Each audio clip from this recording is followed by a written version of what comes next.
Day number 99, read the Bible in a year. 1 Samuel chapter 4, 5, 6, 7, and 8. Chapter 4. The word of Samuel came to all Israel. Now Israel went out against the Philistines to battle and encamped beside Ebenezer. And the Philistines encamped in Aphek. The Philistines put themselves in array against Israel. When they joined battle, Israel was defeated by the Philistines, who killed about 4,000 men of the army in the field. When the people had come into the camp, the elders of Israel said, "Why has the Lord defeated us today before the Philistines? Let's get the ark of the Lord's covenant out of Shiloh and bring it to us, that it may come among us and save us out of the hand of our enemies." So the people sent to Shiloh, and they brought from there the ark of the covenant of the Lord of armies, who sits above the cherubim. And the two sons of Eli, Hophni and Phinehas, were there with the ark of the covenant of God. When the ark of the Lord's covenant came into the camp, all Israel shouted with a great shout, so that the earth resounded. When the Philistines heard the noise of the shout, they said, "What does the noise of this great shout in the camp of the Hebrews mean?" They understood that the Lord's ark had come into the camp. The Philistines were afraid. For they said, "God has come into the camp." They said, "Woe to us, for there has not been such a thing before. Woe to us! Who shall deliver us out of the hand of these mighty gods? These are the gods that struck the Egyptians with all kinds of plagues in the wilderness. Be strong and behave like men, O you Philistines, that you not be servants to the Hebrews, as they have been to you. Strengthen yourselves like men and fight." The Philistines fought, and Israel was defeated. And each man fled to his tent. There was a very great slaughter, for 30,000 footmen of Israel fell. God's ark was taken, and the two sons of Eli, Hophni and Phinehas, were slain. A man of Benjamin ran out of the army and came to Shiloh that same day, with his clothes torn and with dirt on his head. When he came, Eli was sitting on his seat by the road watching, for his heart trembled for God's ark.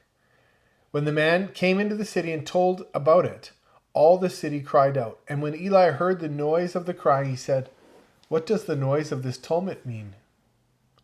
The man hurried, came and told Eli. Eli, who was now 98 years old, his eyes were set so he could not see. And the man said to Eli, "I am he who came out of the army, and I fled today out of the army." He said, "How did the matter go, my son?" He who brought the news answered, "Israel has fled before the Philistines, and there has been also a great slaughter among the people. Your two sons, Hophni and Phinehas, are dead, and God's ark has been captured." When he had made mention of God's ark, Eli fell off of his seat backward by the side of the gate, and his neck broke, and he died, for he was an old man and heavy. He had judged Israel 40 years. His daughter-in-law, Phinehas' wife, was with child, near to giving birth, and when she heard the news that the God's ark was taken, that her father-in-law and her husband were dead, she bowed herself, gave birth, for her pains came on her. About the time of her death, the woman who stood by her said, "Don't be afraid, for you have given birth to a son." But she didn't answer, neither did she regard it. She named the child Ichabod, saying, "The glory has departed from Israel, because God's ark was taken." And because of her father-in-law and her husband, she said, "The glory has been departed from Israel, for God's ark has been taken." 1 Samuel chapter 5. Now the Philistines had taken God's ark, and they brought it from Ebenezer to Ashdod. The Philistines took God's ark and brought it into the house of Dagon their god, and set it by Dagon. When the people of Ashdod arose early on the next day, Dagon had fallen on his face to the ground before the Lord's ark. They took Dagon and set him in his place again. When they rose early on the following morning, Dagon had fallen on his face to the ground before the Lord's ark again, and the head of Dagon and both the palms of his hands were cut off from the threshold. Only Dagon's torso was intact. Therefore, neither the priest of Dagon nor any who came into Dagon's house stepped on the threshold of Dagon in Ashdod to this day. But the Lord's hand was heavy on the people of Ashdod, and he destroyed them and struck them with tumors, even Ashdod and its borders. When the men of Ashdod saw that it was so, they said, "The ark of the God of Israel shall not stay with us, for his hand is severe on us and on Dagon our God." They therefore sent and gathered together all the lords of the Philistines and said, "What shall we do with the ark of the God of Israel?" They answered, "Let the ark of the God of Israel be carried over to Gath." They carried the ark of the God of Israel there, and it was so.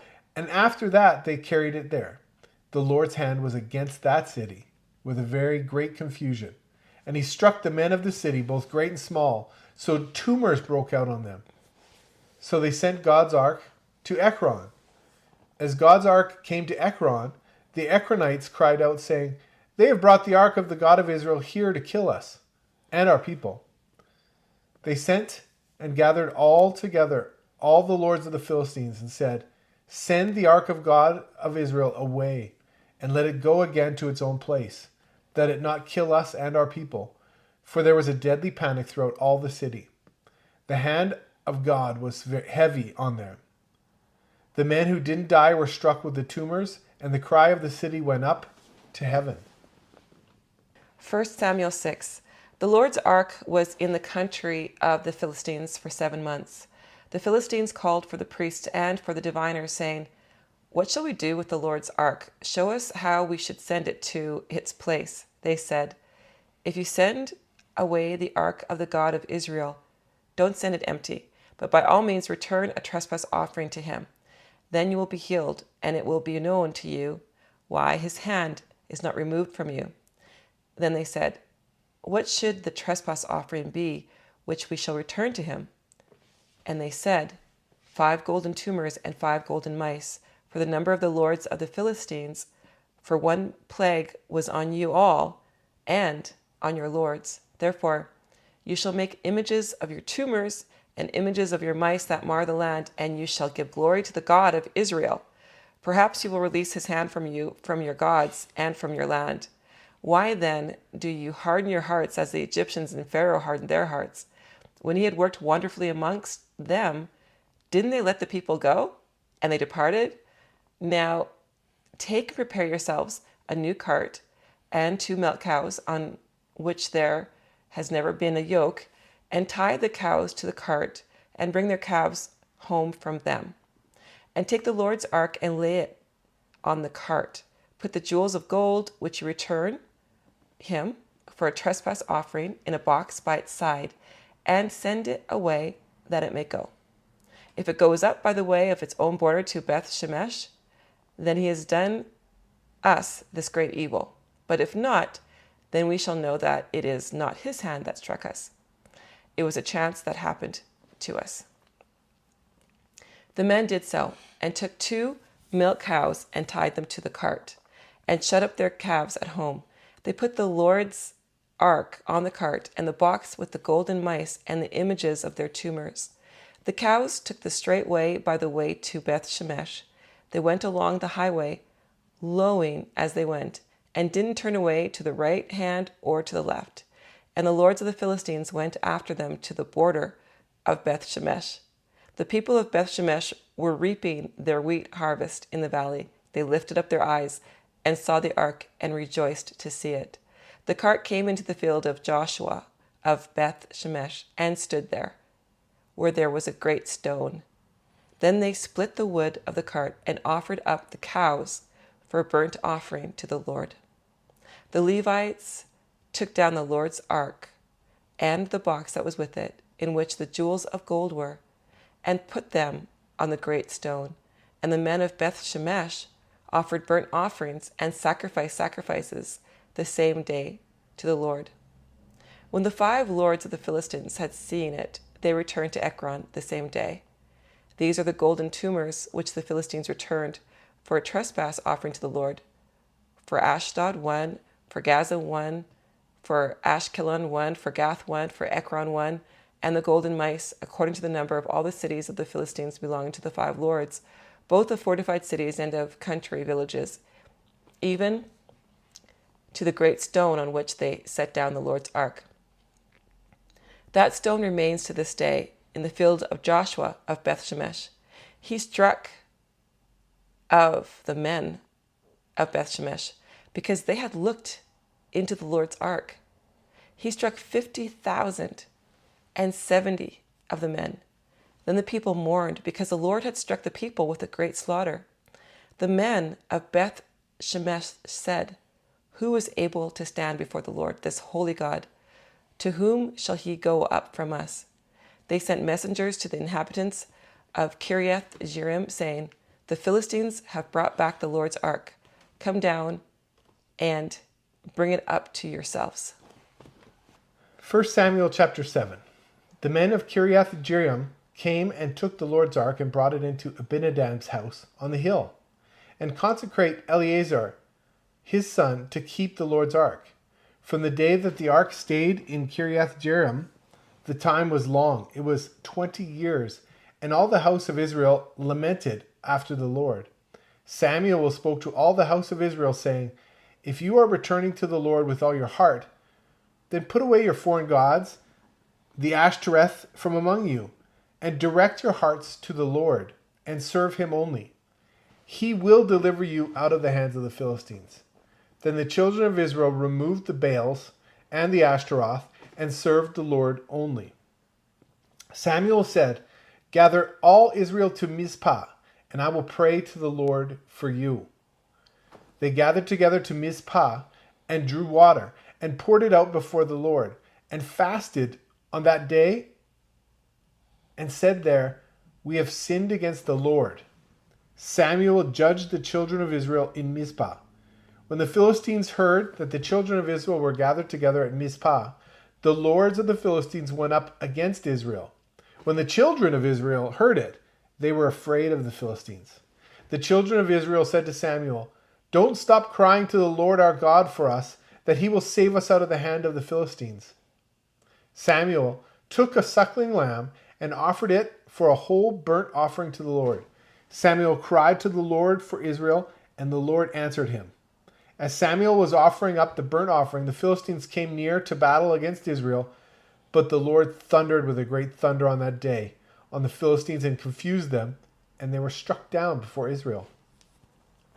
The men of Israel went out of Mizpah and pursued the Philistines and struck them until they came under Beth-kar.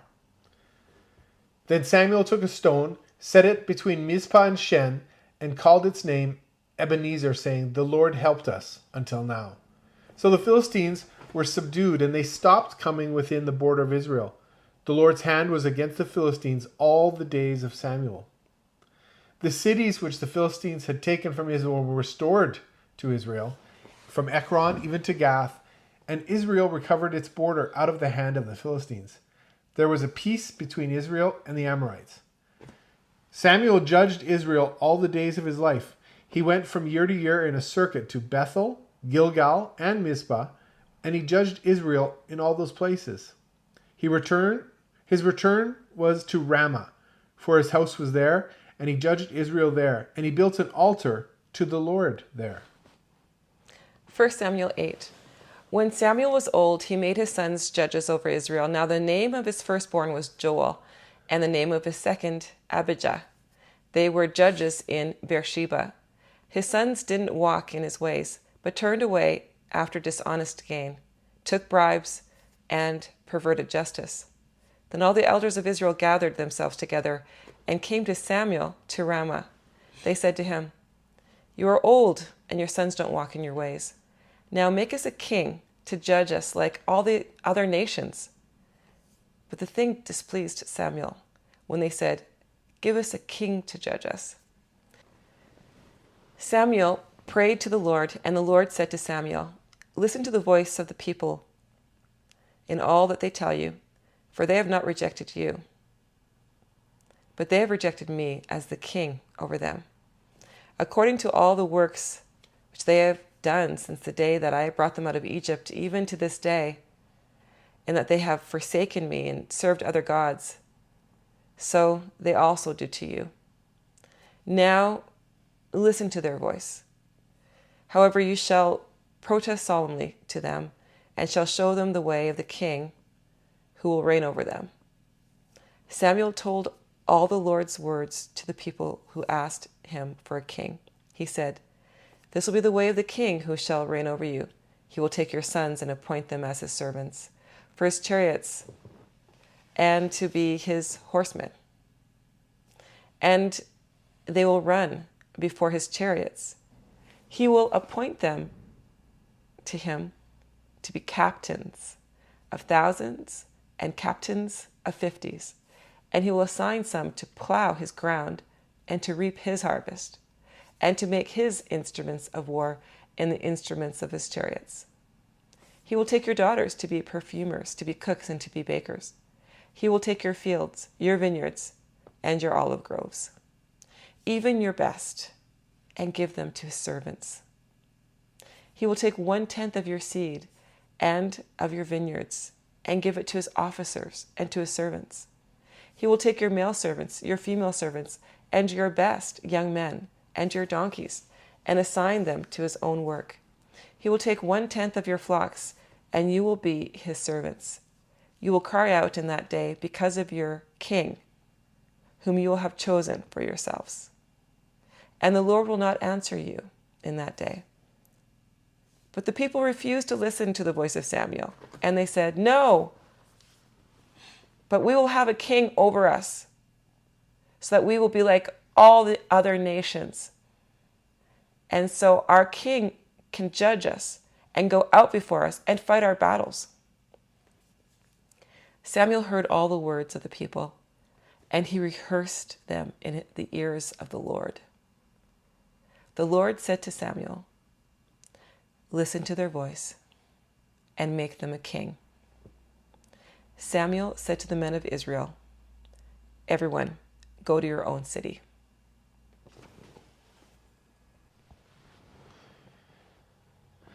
Well, we're getting into some interesting storylines here with Samuel. The Israelites go into battle and they start losing, and so they think, let's bring out the Ark of the Covenant, the place where God was to meet the people, and they will win. And they lose the battle anyway, and they even lose the Ark of the Covenant to the Philistines. I was really surprised that the Philistines were able to take the ark physically, because there's other stories where when someone touched the ark, they just died, automatically. So I thought, wow, it's interesting that God allowed them to actually take it without killing them on the spot. Sure.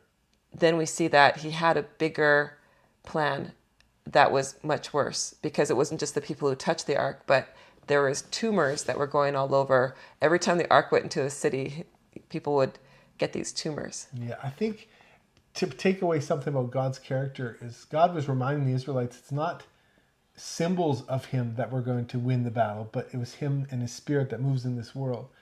He was reminding the Israelites that, but he was also telling the Philistines, hey, there needs to be a huge respect and reverence towards me. Yeah, he was making a point, definitely, that he is God, not their gods that they worshipped, which were images, which were different things that they would create or make out of wood or out of metal. Yeah, their God even fell down and bowed before the ark in his temple. Yeah, that was really interesting, how every time they put the ark beside that God, the next day, the God was Dagon. The next day, either it would be bowed down or eventually it was being taken apart piece by piece. Yeah. Just to show the power of God. Sure. And for when I saw that, I thought that's a good reminder for us today, like really the power of God, who God is. God is extremely powerful. And as humans, we tend to forget. We tend to get so focused on what we can do, what we've been able to do with technology. We think that we're so smart, and God has given us smarts and wisdom, but he actually has something that is supernatural and much more powerful. And anything that we do have, it actually did come from him. And so I thought that was just such a good reminder of the power of God, the power of his Holy Spirit. And this was just being placed beside the ark. God was making a point. Mm-hmm. And I'm reminded of the story where when they bring the ark out, Eli's sons, Hophni and Phinehas, go out to the battle with them. and they die there when the Philistines take the ark. And when news gets back to Eli, he falls off his chair and breaks his neck and dies.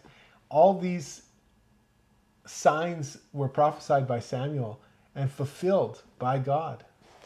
And so finally, there's all these tumors that are going over the Philistines, and I believe it was 5 different leaders of the Philistines. It had different lords, and every time it went to a different place, they would be getting these different the plague through the tumors, and then they're reminded by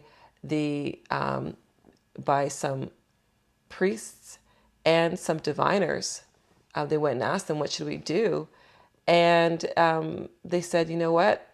You better give that back, because obviously this is from God.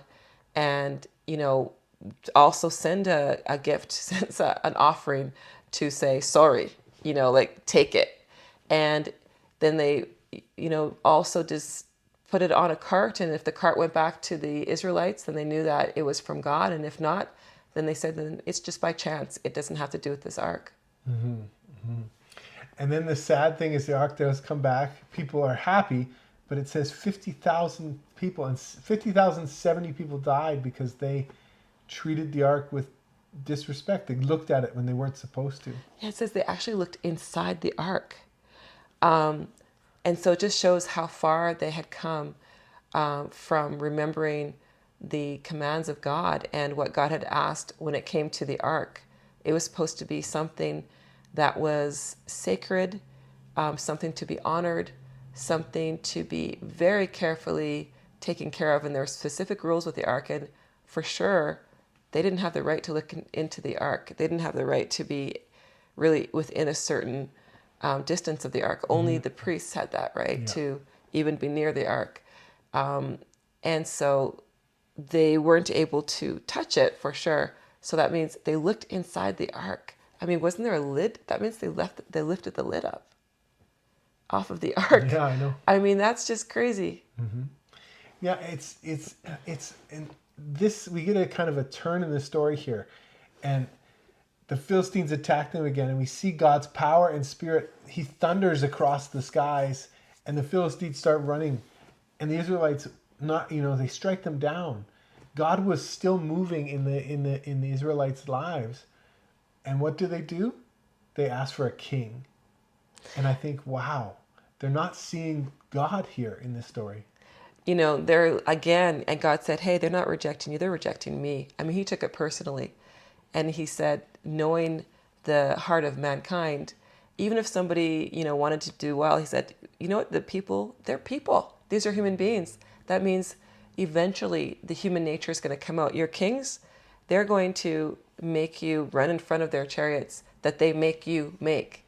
They're going to take your children, your girls and your boys, and make them warriors or make them their cooks. Mm-hmm. In fact, they're going to rule like they're a god, in fact, and, rule over and not serve under. And so he's just really showing that the heart of mankind, and that this is what they were asking for. But for them, they just wanted a human being that they could physically see to go before them. Yeah. It's interesting because the phrase they use, they say, we want a king to go out and fight our battles for us.